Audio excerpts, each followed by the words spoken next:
How's it going, everybody? Welcome back to another episode of the Daily Dish podcast from the Iowa State Daily. My name is Brett Schwellmeyer, sports editor. I'll be your host, like always, and I'll have my co-hosts introduce themselves.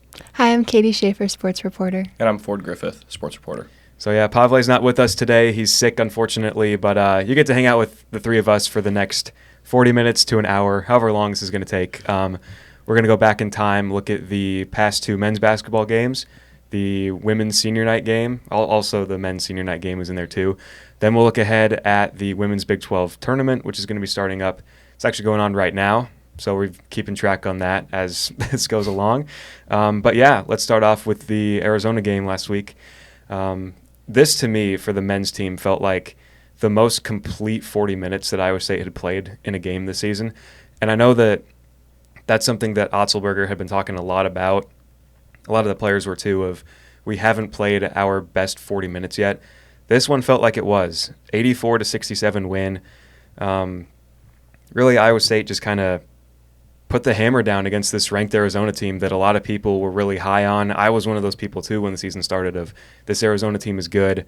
And this one really felt like a statement win for Iowa State, especially considering that they entered this one off of two straight losses. Yeah, I mean, I feel like the devastating loss at Arizona definitely gave the Cyclones a little bit of a boost, but I mean, the past few games, it feels like the Cyclones have just started really slow in the first half. Mm-hmm. But, I mean, this game, 43 points in the first half, can't complain there, up 13 at halftime. So, really good offensively, both first and second half. No, I feel like this game, I've, seen more players kind of step up. Mm-hmm. For Nate Heisey, I don't know, he just hasn't really stuck out to me the whole season. And then, these last couple of games, he's really kind of formed into, a good Big 12 player. Yeah, I totally agree. I mean, Heisey was really strong this game. He had 12 points. He was one of 5 players who had over 10 points or more in this game. Shot 2 for 4 from 3. We still haven't seen him make more than 2 3-pointers as his most yet, but he's trending in that right direction, which is awesome to see. He's really turning into that offensive player that TJ knew that he could be, and he showed that against Arizona. The one who led the way in scoring, though, was Milan Momcilovic, on fire in that first half. I mean, he just could not miss. And all 4 of his 3-pointers that he made, all in the first half, all assisted by Tamin Lipsey. Yeah, I mean, watching Milan shoot the ball is just it kind of just brings joy to me because it feels like it's going to go in every time. And then in the first half, it was either his third or fourth that he hit. The camera panned to Tommy Lloyd, Arizona's coach, and all he could do was smile and laugh because there's nothing he could do about it. So it was really cool to see the offense clicking like that and see Milan get going like that. Yeah, it's good to have him back. He's such a big focus and a big part of the team. Yeah, I definitely agree. When he was out and they were going through that kind of dry spell of losing a few games here and there, now it feels like since he's been back, they've been better. There have been other games where Curtis Jones was out, Keyshawn Gilbert was out, they lost those, but now when Iowa State is fully healthy, when they have everyone out there and they get the spacing right, it feels like this team can win every game that they're in. And I really do feel like it also comes down to when they make their shots too. This one, I believe, was Iowa State's highest 3-point percentage this season. They were 11 for 21. Milan played a big part in that. You also had Tamin Lipsey, Keyshawn Gilbert, and Nate Heisey, like we talked about. They all hit 2 threes as well. So I know it's kind of cliche and it's really simple, but when Iowa State is hitting their shots, they tend to win games. Yeah, and I think that when they're healthy, like you mentioned, I mean, having Milan as kind of a safety net when offensive possessions don't really go their way or doesn't go how they want it to, just kick it out to an open Milan on the side or the corner, and I mean, it's a good percentage shot. Yeah, kind of like what you said about the safety net. Milan, I feel almost brings confidence a little bit to the team. Just knowing that he's there is oh yeah, we have more people. Yeah, he's such a huge value, huge asset to this team. And when they do need a basket, I feel like he's kind of that guy that they do turn to a lot. And it really has felt like his confidence has grown a lot this season too. Remember earlier in the season, TJ talked about wanting Milan to be more aggressive and to hunt his shot. And when he does hunt the shot, good things like this happen, like he did against Arizona. And it honestly really helped out against the team. If you take Milan out of the equation, it's pretty simple. Mm-hmm. He had 17 points. Iowa State won by 17 points. If Milan doesn't play, this is a completely different game. Mm-hmm.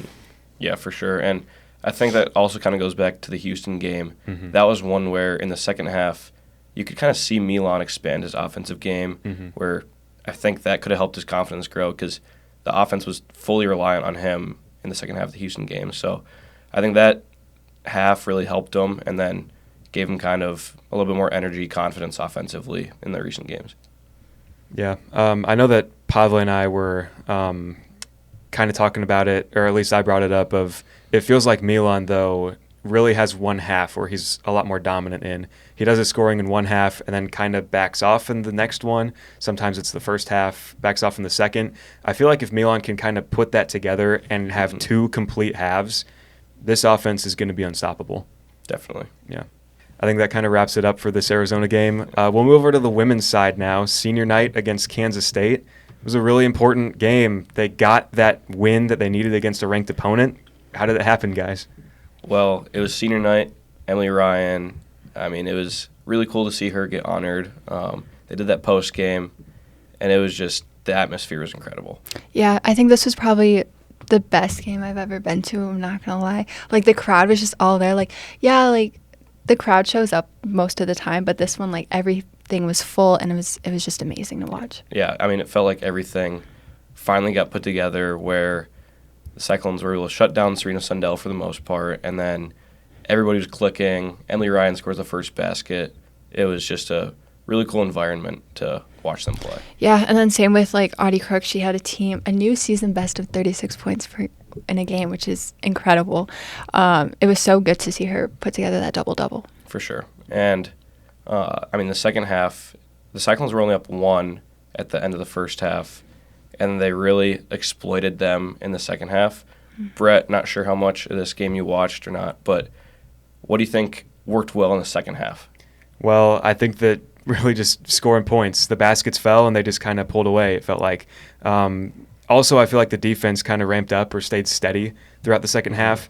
I mean, Kansas State scored between 18 and 14 points every quarter, but it trended down as the second half continued. So you felt the defense kind of ramp up when it needed to, which kind of has felt like some of the games in the past with this team. It feels like they get better as the game goes on, probably. Mm-hmm. But I feel like another thing, going back to like senior night, Bill Fenley talked about it. He said, I mean, you couldn't script a better story for this for Emily Ryan to have 17 points, 10 assists, 7 rebounds, all on the defensive end. I mean, what a night for her to end her career at Hilton Coliseum. Yeah, it was pretty incredible. And then, I mean, you kind of knew that they were going to try to drop the first play for her, but then she got to the baseline, had a floater, scored the first points of the game. I think that's what really got the crowd into it. They're like, oh my gosh, we're going to do this. And then after the game, they honored her, which was super cool. It was pretty emotional, honestly. Yeah. Like, even I was feeling emotional. Yeah, I got a little teary-eyed, and like you could see all the players, and even in the post-game conference, like Addie Brown was teary. It was really good. Yeah. But also, obviously, Audie and Emily had really good games, but it wasn't just those two doing it. Kelsey Jones had 10 points. She knocked down, I think, 2 threes pretty early, got up to 6 points, was leading scorer at the end of the first quarter. So, I mean, we're still seeing everybody show up. Yeah, same with Sydney Harris. She had 8 points. She's being a really consistent player, which I love to see. And then same with Kelsey Owens. She's just been on fire lately. Yeah. Does it feel like those two kind of – I feel like she's been starting more games. Does it feel like she's kind of earned that role as of late with like how she's been able to play on offense? And we know how scrappy she is, like diving for loose balls, getting rebounds, and everything like that. Yeah, there was a stretch of games where she was like the leading rebounder in 2 of them, and then – I mean, she scored within double figures or pretty close to it also. And then Fenley has said recently, like, yeah, she's got that spot locked up. Like, she's really proven it. Yeah, they've been looking for their 5th starter, and she has it in the bag. It's all hers. Mm-hmm. Yeah, for sure. Would you guys compare off the bench, Sydney Harris is kind of like the women's team's Curtis Jones in a sense? Yeah, I would or say she can in a way. be. Yeah, I mean, for sure, because she kind of has this swagger to her where if she sees an open 3, she's gonna take it. Like she's not gonna like pump fake and like question herself. Like she's gonna take the 3, and it feels like more times than not it goes in. And as soon as she hits that first one, her confidence skyrockets. Yeah, and I definitely think she brings a little bit confidence to the team. Like her just coming in, she knows she has a job and she knows what she has to do, and it's to hit those 3s. And most of the time they go in, not all the time. Like she's not, I feel like, not as efficient as Kelsey, but when she just brings a little bit of confidence to the team. Yeah. Going back to the game itself, the third quarter I feel like is the one that was talked about the most of how they built that gap. Just what kind of went on there that you guys saw that Iowa State was able to do to kind of build that gap and take that lead. Oh my gosh, it was all Audie. It was all It was Audie. all Audie. Yeah, I mean, Emily was feeding Audie. Audie could not be stopped. It was, it was a really chippy game, so they were going back and forth a little bit, and Audie didn't shy away one bit. Like, she just attacked it, and I think she had 2 offensive fouls. I'm not sure if it was in that quarter, but she didn't care. Like, she was going to keep going, and she couldn't miss.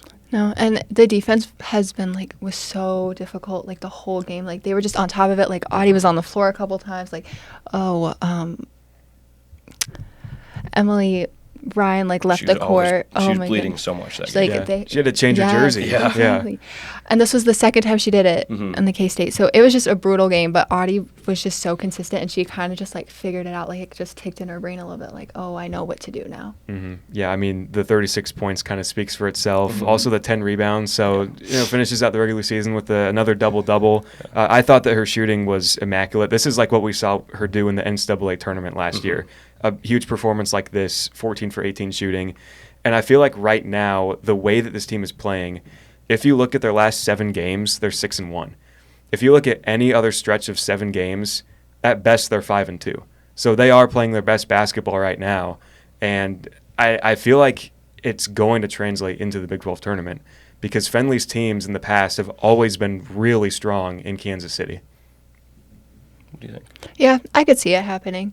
I feel like sometimes they get a little ahead of themselves, but based on the way it's just they're doing so good, I could definitely see them going far or just have a really good close game. But I don't know, sometimes it just is a hit or miss. Yeah, but when you say that they're playing their best basketball, I completely agree. We've said it, I feel like on the past few episodes where it's oh, they're playing their best basketball, now they're peaking. But this game really solidified it. It's they've been looking for this win. They couldn't get it done at Baylor. They couldn't pull off another one like West Virginia. But this game was the pinnacle. This was finally okay, they got it. Now let's keep it rolling. So hopefully they can keep doing that. I think they just wanted it bad enough. Yeah. With it being senior night and their last one on the home court, they needed it. Yeah. Final thoughts on this game? Well, something that's pretty similar to the next game that we're going to talk about, the rebounding numbers. Oh, yeah. Cyclones had 47. Kansas State had 31, but I'll just leave it at that heading into talking about the BYU game. Okay. All right. One more thing that I'd like to point out about that game. I thought it was cool that all of Emily Ryan's teammates were wearing Emily Ryan shirts before the game and surprised her with that. I thought that was just a cool way to honor her. Yeah, she's such a special player, so I feel like it's right that they did that. Yeah, and they decorated her locker and everything. Yeah. That was so sweet. I don't know. This was just my favorite game, I think, of the whole season. It was so good. It was a great way for them to finish off the regular season for sure. The men will have their chance against Kansas State to finish off the regular season. We'll get to that in a bit. But before that, the men had their own senior night. A couple more seniors to honor. Emily Ryan was the only one for the women's. You had 6 on the men's side, but you do have a couple that are probably going to come back, like Deshaun Jackson's going to come back. Nate Heisey might come back too. So we'll have to wait and see officially what happens with that. But this was a weird game. Double overtime. BYU held a 21-point lead in this game. It melted away, and Iowa State just couldn't get that little bit more that they needed. And I don't know. It was a weird game is the best way I can describe it. But I don't know. For the regular season or the home regular season to end with a loss on senior night, it's a little disheartening. But BYU has caught fire recently. They're a really strong team right now. And these two could match up in the Big 12 tournament if seeding works out the right way. But just to the game itself, opening 4 minutes, nobody scores, which is insane. I thought that we'd at least see one basket. Of course, it was the senior Curtis Jones who knocks down the first basket, a floater, to put Iowa State on the board. And they held BYU scoreless for a couple more minutes. A lot of that wasn't part of the huge turnover margin that BYU had, but just a really slow start to this game. Yeah, I think it's funny that you mentioned that Curtis Jones was the person who scored the first basket, considering he came off the bench. Right. So, that just speaks to how slow it started. But then BYU picked it up pretty quickly offensively after they finally scored, and then the Cyclones never really did pick it up offensively. No, we went into overtime twice, but it honestly felt like they were playing lazy. Almost like they just weren't clicking, and it just wasn't wasn't a great watch. Yeah, Milan said it post game too, and TJ mentioned it too, of just having that mindset of having to come back from a deficit just really kind of deflated everybody. I mean, they held the lead early on in this game, but once BYU started hitting their shots, they started turning it over slightly less, but they still did over the course of the 50 minutes. When Iowa State had to claw back, it just really demoralized them, I think. And then when you start off those overtime periods, giving up a shot and then giving up another shot and starting in that hole again, it just probably just brought that confidence down for everybody. And another part of it too, I feel like, was they really went small in this game. And Chatfield, I mean, he started this game over Deshaun Jackson, but then we didn't see a lot of those two late in the second half. We didn't see any of them in overtime at all. And Ford, you mentioned it earlier, that kind of fed the rebounding margin in this game, which was very, very shocking to see. Yeah, it was very clear that BYU was bigger than Cyclones the whole time, because I looked at the rebounds partway through the second half and I was like, how is that even like remotely possible, and how are the Cyclones still like fighting their way back into this game? The rebound margin ended 52-24, which is crazy. The fact that the Cyclones even brought it back and then went into 2 overtimes is beyond me. But I mean, I guess it was probably BYU's 29 turnovers that helped that happen.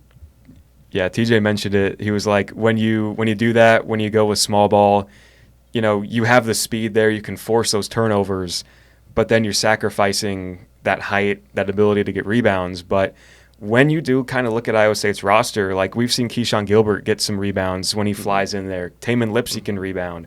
We just weren't seeing that, and I think that just kind of goes back to BYU being as tall as they were. I mean, they were just everywhere that Iowa State wasn't. They were getting the rebounds, and I feel like when it really came down to it, that was more for BYU than the turnovers that Iowa State forced. And also Iowa State just couldn't get points off of those turnovers, really. I mean, there were a couple points in transition. Like, Heisey had that one where he was wide open going for the dunk. He gets blocked from behind. You got to wonder, I mean, they just kind of let some points slip away on those breakaways. Yeah, I mean, it just, especially on that Heisey fast break, it looked like he caught the ball and then he was going to slow down because, I mean, you need to slow down to, like, gain control. But when he, like, looked back and saw that there were 3 BYU guys chasing him down, it's like, I want to pick it up a little bit. Like, you got to get that layup off or dunk off. So it was unfortunate to see that some of those fast break potential possessions equated to nothing. So, I mean, it was just frustrating, to say the least. Yeah, it just seemed like BYU actually like came prepared. Right. Like they actually knew what was going on and what to do and like how to exploit our weaknesses. And like Iowa State was just like, like we'll just go, whatever. Yeah. This game kind of felt a bit similar to last year's senior night game. I think it's interesting that Iowa State hosted BYU on its senior night 2 years in a row, but last year BYU kind of held like a 14, 15-point lead. Iowa State came back and won that game, but this time when you're in a 21-point deficit, that's obviously too tough to come back from. But early on in the game, when Iowa State held that little bit of a lead, it was like 7 to 9 points. You got to feel like if they maybe had more shots fall when they were forcing BYU into those turnovers, when BYU couldn't make shots, maybe if they built that lead up just a little bit more, it would have been enough in the end. But, I mean, who's to say? Like Curtis Jones was saying, you can't let your defensive mistakes and your offensive mistakes affect the other one. They've just got to be better on both ends. Yeah, I think if you have that 7 to 9 point lead and then you build that up to 15-ish and then, I mean, who knows what will happen from there. But at that point, BYU might become a little discouraged and stop playing like as hard as they were. Right. So, I mean, you can play a lot of the what-if game, but it's tough because going down 21 and then batting all the way back and then eventually losing, it was just brutal. Yeah. I feel like another play that kind of stuck out to me really close to the end of regulation, Joshua Jefferson gets fouled on a layup, rims around, and just falls out. I mean, if that drops, Iowa State has a chance to take the lead in that moment. Yeah. And they never really held a lead after they lost it early on. I mean, they were just chasing and chasing and chasing. They never held it towards the end of regulation. They never held it in either overtime. When you're playing from behind, when you can tie, it's just tough. I feel like this one just was one that they needed again, just that little bit more, and they never really got it. That shot didn't go in. They had a chance in the first overtime. Nothing happened. Mm-hmm. Then when they had that final possession in the second overtime, I mean, I don't know what they were trying to draw up there. It looked like they were trying to go inside to Joshua again. And I like that they're trusting him. I feel like he's a trustworthy guy. Look at what he did against Texas Tech to win that game. Those free throws, the layup in the end. But I don't know. He wasn't on it tonight. And I feel like that might go back to how Chatfield and Jackson were just out. And they really ran with the six-man rotation throughout both overtimes. I just feel like the guys were just gassed in the end. Yeah, I feel like Jefferson, I mean, I would have liked if they had gone back to him at the end of the second overtime, but because Keyshawn dribbled around a little bit and then passed to Milan. Mm-hmm. Milan was just holding the ball for a few seconds and took a ugly fadeaway jumper. So I kind of wish that there had at least been a better possession there to like kind of give the Cyclones a little bit more of a chance because you didn't expect that shot to go in. So it was just the late game or late, I guess, period. Play calling and just play execution in general was not there. Yeah, and like you said, having Jefferson in the second overtime, I felt like he was one of the more consistent players that night. Yeah. Again, going back to like Milan's shot too that he had, I'm gutted for him because post game, I mean, he just looked out of it. He just looked defeated. Really, I think is the best word to describe it. And I'm wondering if he maybe feels like it's on him that he didn't hit that shot in the end because the ball was in his hands. But you got to look at it as it was just a broken play. BYU's defense was just ready for it, and he had to take the shot. He had no other choice. The shot clock was nearly at 0. He just had to put it up, and it just didn't fall, and Iowa State lost the game. Yeah, and Milan was hitting big shots all night. He was, yeah. There's no like reason that he should feel that it was on him. Right. Because it was everybody. Yeah, at the end of the night, it's a team. It's a team game. Exactly, yeah. So Iowa State finishes the home season with a loss, but they still have one game left to go. They'll travel to Manhattan on Saturday for another revenge type of game against Kansas State, who blew out Iowa State in Ames by 19 points. So maybe this one will go a different way, but when you look at last year's matchup in Manhattan, Iowa State lost this game. It's the exact same game that both these teams finished last year's regular season with. I'd like to point out, though, that Iowa State did lose to Kansas State, but then went on to win the Big 12 tournament. So I'm not saying it's going to happen again, but, I mean, I'm just throwing it out there that it's a possibility. Yeah, I mean, I think it's definitely possible. But the fact that K-State went on that run of just, like, playing super well, I saw some stat where, I can't remember what metric it was, but they were, like, near the bottom in the country of all teams, and then for a week or 2 week period, they were, like, top 5 or something, and it's like, okay, of course the Cyclones catch them there, but kudos to them for having that good of a run. I mean, they beat Kansas, Arizona. It was a very cool run for them, but, I mean, it should be a win for the Cyclones. Mm-hmm. Yeah, I mean, it's interesting, too, because they had such a long losing streak to start Big 12 play after starting with that win against Cincinnati. Then they lost, like, 6 in a row. Then they won 6 in a row. Then they lost 4 in a row. So they're a very streaky team, I think is a good way to put it. And when they were on that winning streak, I think a lot of people thought that they might end up making a run in the Big 12 tournament, possibly being a team to sneak into the NCAA tournament, maybe like as a play-in game or something, if they continued their winning ways. But that didn't really pan out. I mean, they lost to both the Utah schools.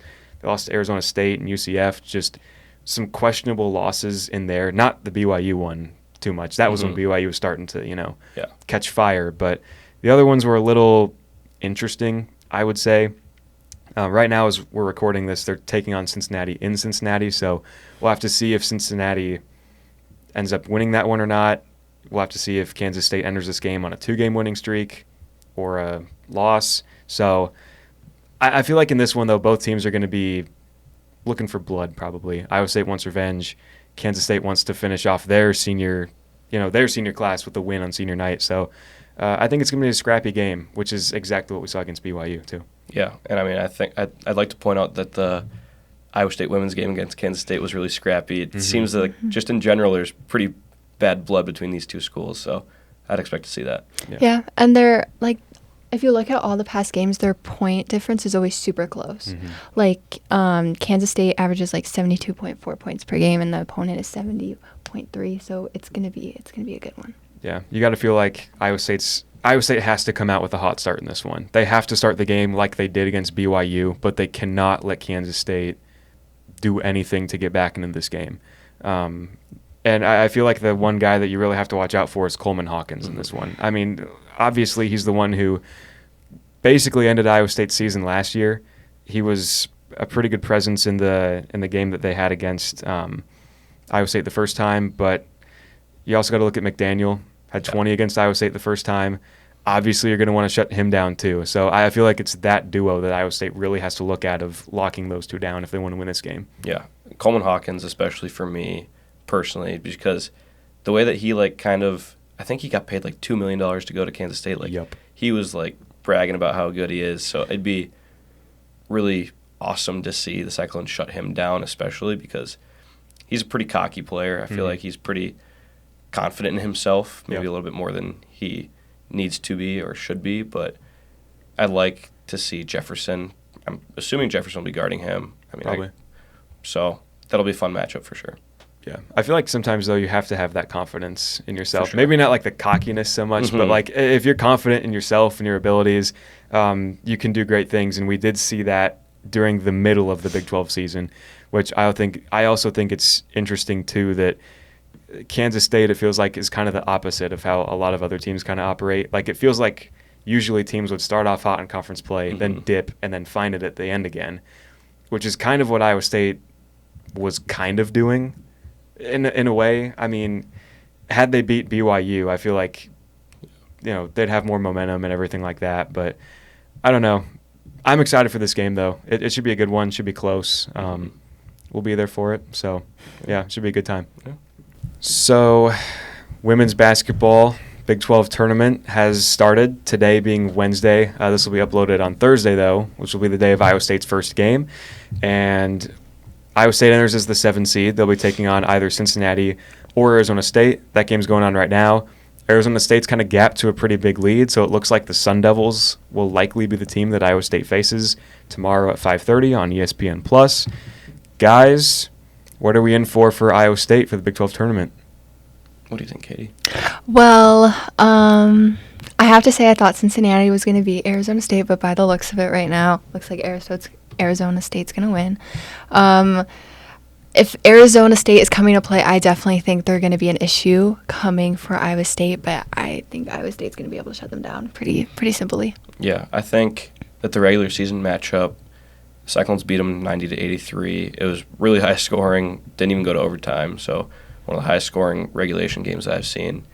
But I think the Cyclones will take care of business. I think Nevaeh Parkinson was not a problem for Audie Crooks down low, because they're going to be matched up. But I think postseason Audie is going to really show out. I think she's going to have a really good game and kind of dominate from the start. Absolutely, and even after that 36-point win, not win, but what she gathered in the last game, she's totally coming to play.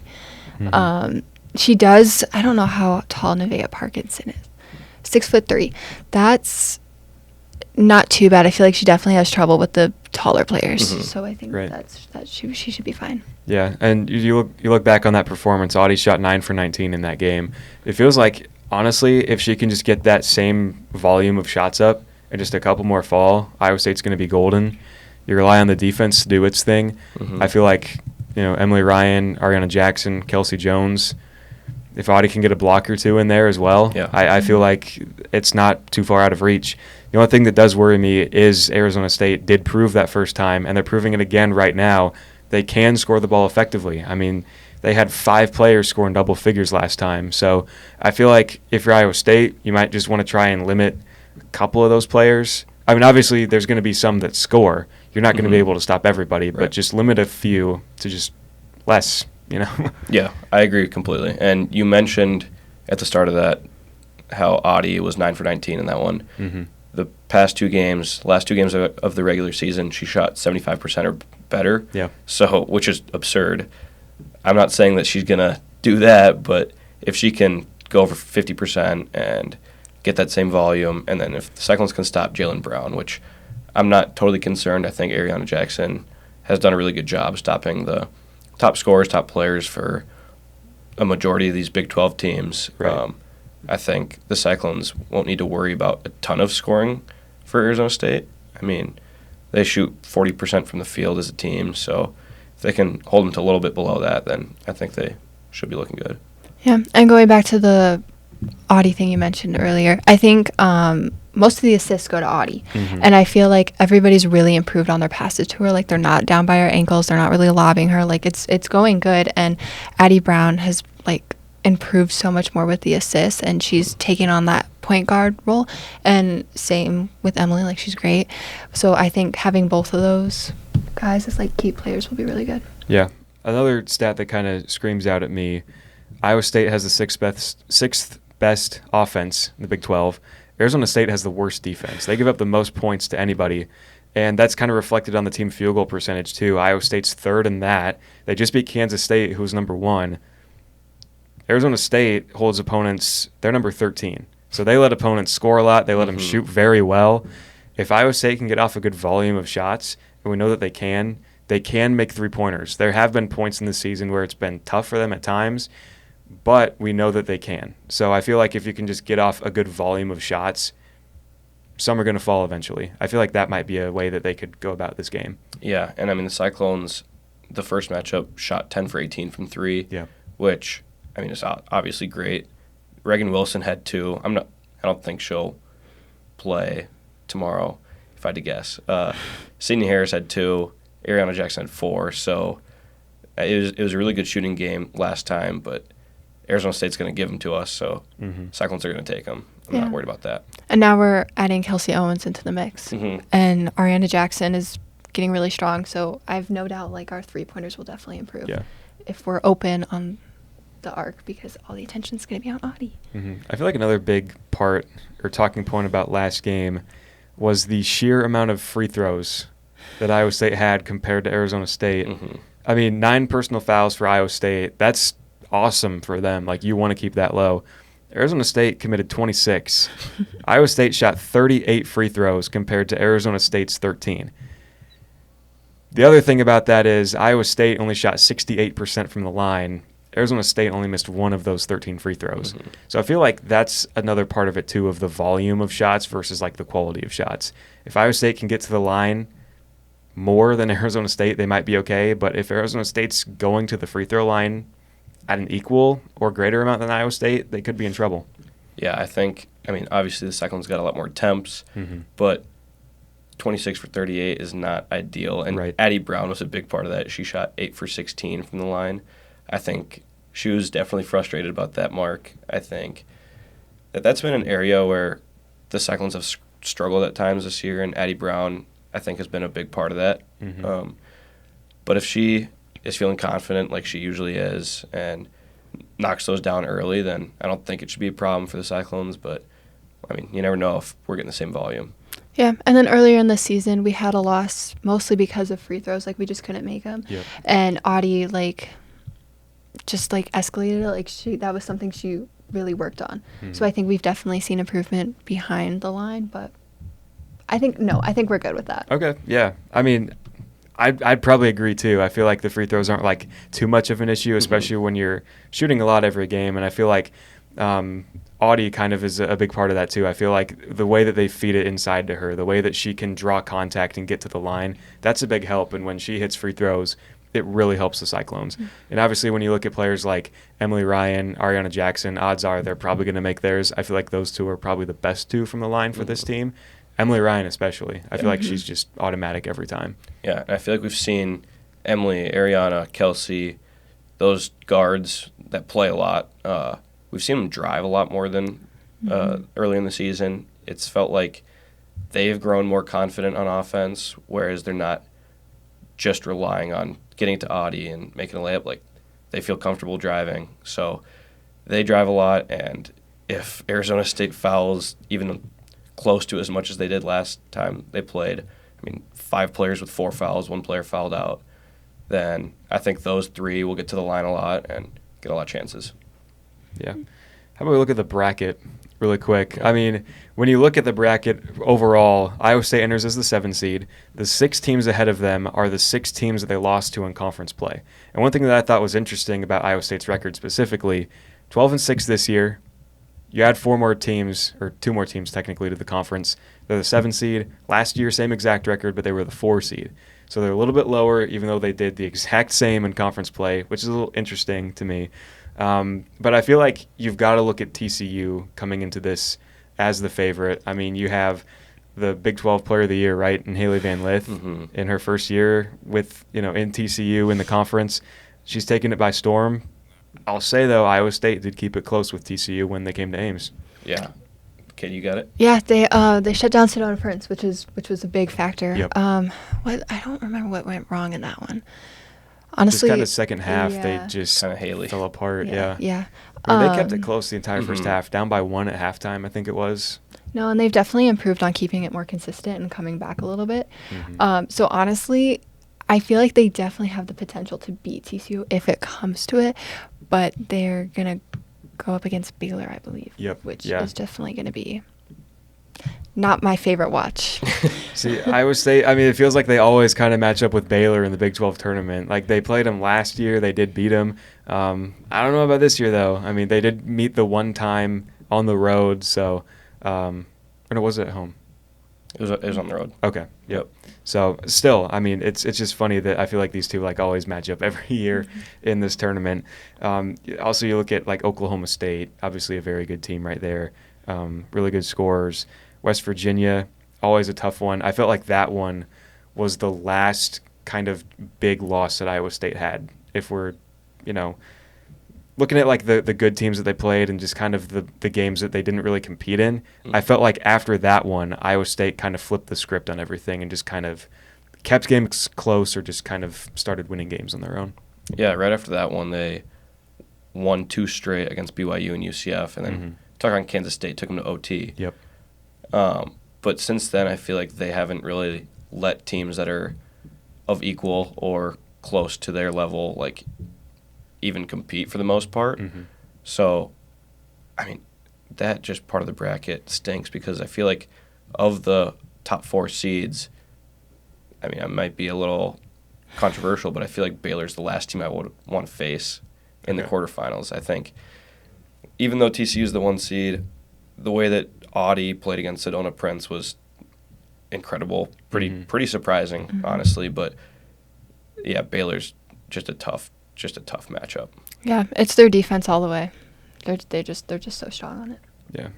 Would you guys then take Baylor to win the Big 12 tournament then? No. Who'd you take? TCU. Okay. Ford? I might take Baylor. All right. I think their defense is really scrappy, and I don't think that Haley Van Lith would be able to do as much as she usually does. I think they'd try to contain her as much, but I mean, then Sedona Prince is down there, so who knows? Yeah. How far do you think Iowa State's going to make it in the bracket? I think they're going to fall to Baylor. Okay, I'm just to play the devil's advocate, I'm going to go the opposite of Katie. I think they're going to beat Baylor and then lose to Oklahoma State. I'm with Ford on this one. Oklahoma State's who I'm taking. I think they're a huge sleeper in this. I really like the Cowgirls in this one. Yeah, I agree. And I think Iowa State, if they can take down Arizona State as of right now, would be the matchup. And then feeling really good, super amped up, and then take down Baylor, and then it's still pretty amped up but really tired. Yep. So I think that would be a tough one. Yeah, because I feel like they shocked people last year, just in their season in general. I mean, they weren't expected to do a whole lot. They go out there, win 12 conference games. They make the Big 12 championship. They won some games that people were like, how did they do that? For sure. I feel like if they match up with Baylor, that same thing might happen. Yeah. I really do. I mean, Baylor was the 5 last year, to be fair, but that upset win that they had over Oklahoma in the semifinals, I think that said a lot about that team. I think a win over Baylor in the quarterfinal this year would say a lot about this team. Yeah, and I totally just contradicted myself by saying Baylor's the last team I want to face, but I do think that the way that Iowa State is playing, they could beat any of those four teams. It would just take a lot. Yeah, and I think it'd be close. It'd probably be between 2 to 6 points. If they beat Okay, if they beat Baylor, I think it's going to be a 2-point game. Okay. Yeah. It's also, I mean, really hard in general just to beat a team twice in the season. For sure. Mm-hmm. And when you consider that this one's on a neutral court, you've got to imagine that, I mean, we know that Iowa State fans travel better than almost any other, school in the country. So I feel like they're going to have a good support system out there. Baylor should too. I feel like Baylor fans are really good at traveling too. Mm-hmm. That might be one of the games where the crowd's at a pretty sizable capacity should they both, meet up in the quarterfinals. Yeah, for sure. Yeah. Well, are you guys excited about heading to Kansas City? It's going to be super fun. Yeah. Yeah. All right. Well, I guess we'll have to look forward to it and see how exactly Iowa State does. Looks like they're going to take on Arizona State right now. It could be Cincinnati. They could come back, but probably not. Update right now of how it is at 6:55 p.m. As of right now, Arizona State is up 10 on Cincinnati. Okay, so they're coming back With a little bit. 3 minutes and 50 seconds left in the third. Arizona State's at the line shooting free throws. All right. Well, you guys know how it all played out. So Iowa State's getting set to play at 5:30 on Thursday. Ford and Katie, have a blast in Kansas City. I'll be there for the men's tournament next week. Thank you guys so much for watching. Ford and Katie are going to have podcasts every day for you guys, covering Iowa State, possibly, other teams if possible. So look out for that. Also, Big 12 Eats going to be happening. Every school has Hungry. Yeah, every school has a food for them, so be on the lookout for those on our social media pages. Like, comment, subscribe, and we'll see you in Kansas City for the Big 12 tournament.